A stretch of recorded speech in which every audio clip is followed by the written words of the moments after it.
ধর্ম অবমাননার নামে রংপুরের গঙ্গাচড়া উপজেলার বেতগাড়ি ইউনিয়নের আলদাতপুর গ্রামে হিন্দুদের বাড়িঘরে হামলা ভাঙচুর এবং লুটপাটের ঘটনায় দায়েরকৃত মামলার প্রেক্ষিতে আজ গঙ্গাচড়া থানার অফিসার ইনচার্জ আল ইমরান বিজ্ঞ আদালতে 5 জন আসামির 5 দিনের রিমান্ড চেয়ে আবেদন করেন।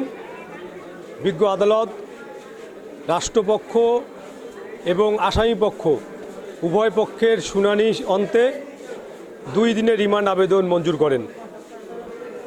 আপনারা জানেন যে রংপুরের গঙ্গাচড়া উপজেলায় যে অনাকাঙ্ক্ষিত ঘটনাটি সংঘটিত হয়েছে, যে যুবক কটূক্তি করেছে সংশ্লিষ্ট থানা পুলিশ সেই যুবককে গ্রেপ্তার করে আইনের আওতায় নিয়ে এসেছে।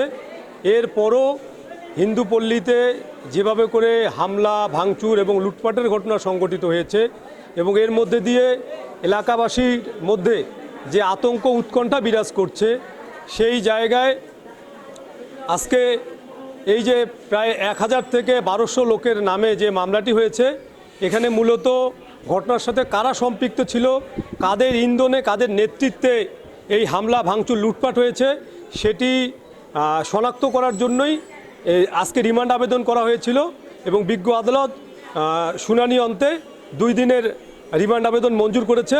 এবং আমরা মনে করি যে আসলে বাংলাদেশ সাম্প্রদায়িক সম্প্রীতির দেশ, এখানে সকল ধর্মের মানুষের একটা শান্তিপূর্ণ সহাবস্থানে আমরা বিশ্বাসী এবং যে ঘটনাটি সংঘটিত হয়েছে এটি অনাকাঙ্ক্ষিত এবং যারা ঘটনার সাথে জড়িত তাদেরকে চিহ্নিত করে আইনের আওতায় নিয়ে আসা হবে, এটি আমাদের প্রত্যাশা।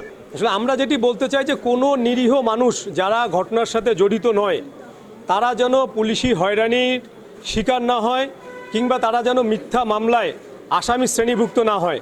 প্রকৃত অর্থেই যারা সেদিনের ঘটনার সাথে জড়িত ছিল, যারা লুটপাট করেছে, ভাঙচুর করেছে, হামলা সংগঠিত করেছে তাদেরকে যেন চিহ্নিত করা হয়।